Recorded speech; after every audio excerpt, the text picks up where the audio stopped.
Hi, and welcome to another one of my videos.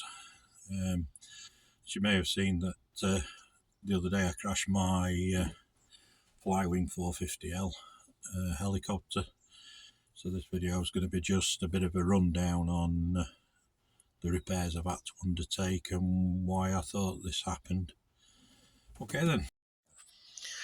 Okay, let's discuss about the opinion that I have on why this happened. I have two theories. Both are potentially possible, but anyone who has this or a H1 controller will know that the arming systems are that you switch on the transmitter, then switch on the helicopter, and this light starts to flash blue and red. The helicopter then goes through a series of settings where the head moves and calibrates itself according to the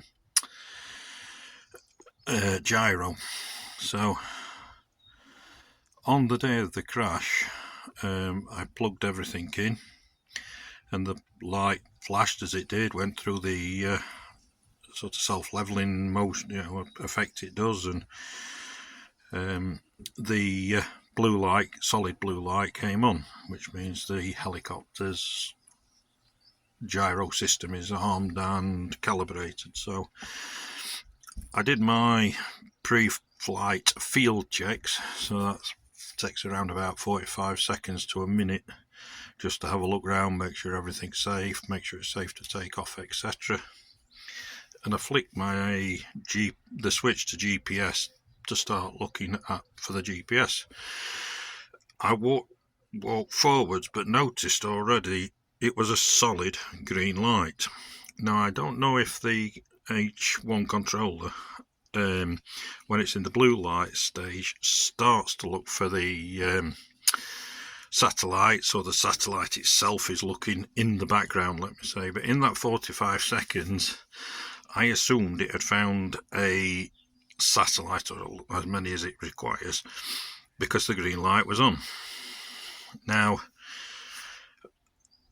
because the green light was on, I moved the sticks to the bottom right and left, again as you do to arm, and the tail rotor started spinning, and then the head started spooling up. So I thought, great, everything's okay, took off and flew. Now, I don't know if the green light was on, but it's not found the satellites. I don't think this is the case, because as you saw on the video, I took off and flew in control to my left for around 30 seconds. So everything was in control. I was in control of the heli, although it was in GPS mode. So let me say, I don't think it is, but in the past it's usually taken a good 30 seconds for it to find the satellites, but it was immediate. Can't say if this is the case or not, but that's something different I noticed.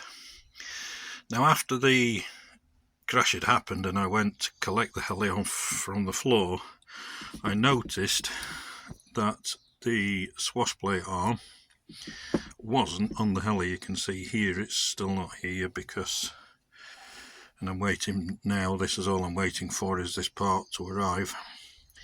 It should have come yesterday, but it hasn't. Been disappointed, because again it's lovely flying conditions.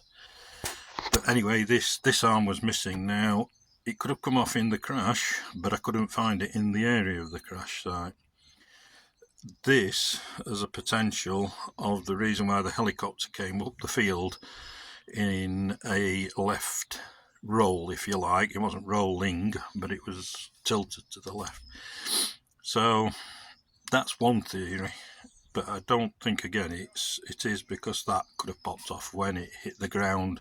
As you would have seen, one of the blades broke, so there was a lot of pressure on the head. So, but anyway, they're my two theories as to what may have happened. But please leave your comments in below if you have some other thoughts on why it crashed. I'd be much appreciated. A third reason that I feel could have been an issue to cause the heli to crash was the speed controller. The speed controller was very hot. Even you could put your finger on it, but you couldn't really hold it there for long. It was really, really hot. I bought 2 cooling fans for this now, and I'm going to mount one on the top and possibly one here on the side to try to get some air moving underneath or around, just to get the air moving within the cowl. But that's another thing. They arrived yesterday, but I will fit those on today and just add a little bit to the video of what it was like when they're on, and hopefully that'll do it. But it's possible the ESC influenced somehow the H1 controller.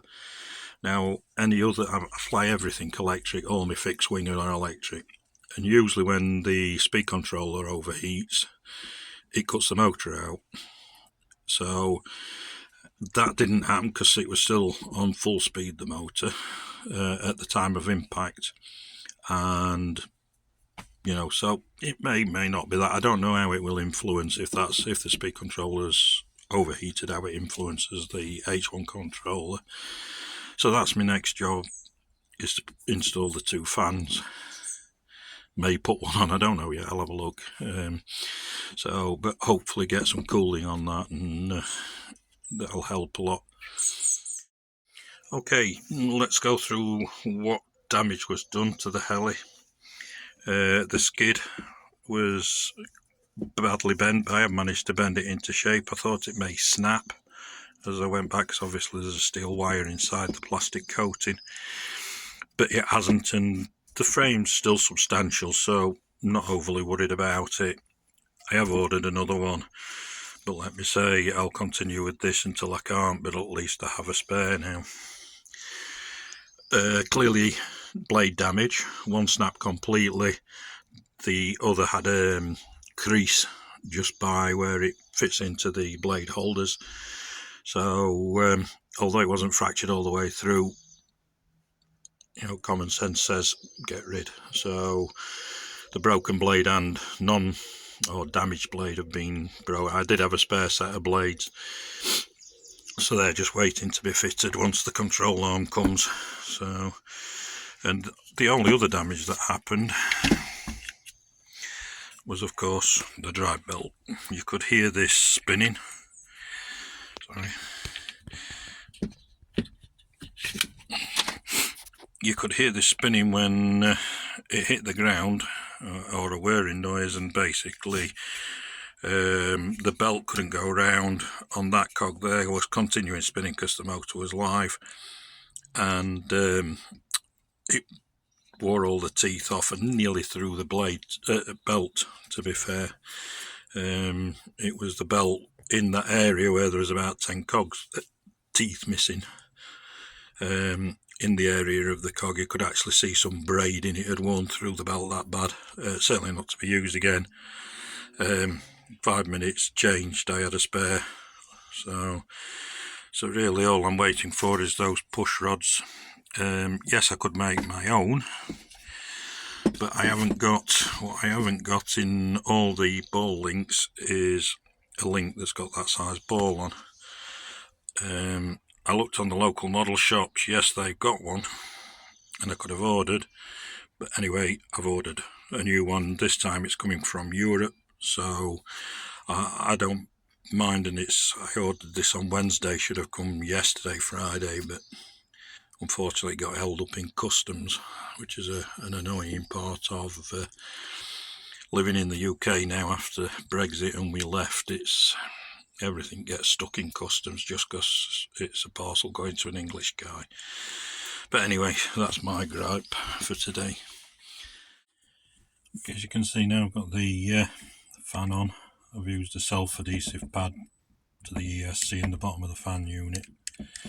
I've run the wire and then down the side of the fuselage using tie wraps.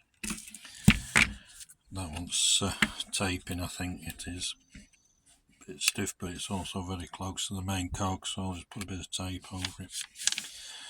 And then into the spare channel on a receiver. That should do it.